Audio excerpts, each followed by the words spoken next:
অভিনেত্রী সাবিলা নূর।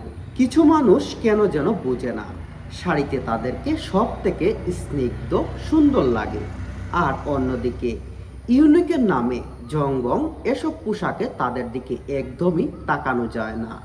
মানে এরা কি আয়নায় নিজেকে এসব লুক দেখে না? আমার আপনার মতো সাধারণ মানুষই তো আয়নায় নিজেকে দেখে বলে ফেলি যে কোনটায় ভালো দেখাচ্ছে আর কোনটায় না। তাহলে এরা কেন বুঝে না?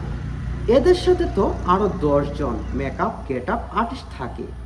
দুটো সিনেমা করেই যদি নিজেকে এত পরিবর্তন করে ফেলে সাবিলা, যে অ্যাওয়ার্ড ফাংশনে তার লুক দেখে মানুষ জাজ করতে করতে দিন পার করে ফেলল।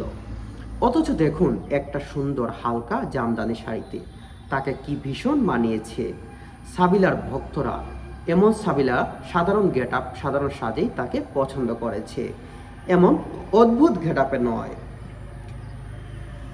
আপনি ভাবুন, এসব পোশাক যদি পরার ইচ্ছাই করে, ঘরের ভিতরে পড়ুক কিংবা সিনেমার শুটিংয়ে পড়ুক বা গানের শুটিংয়ে পড়ুক, এসব পোশাক পাবলিক প্লেসে কেন অহেতু, তাও আবার সব থেকে বড় অ্যাওয়ার্ড শোতে।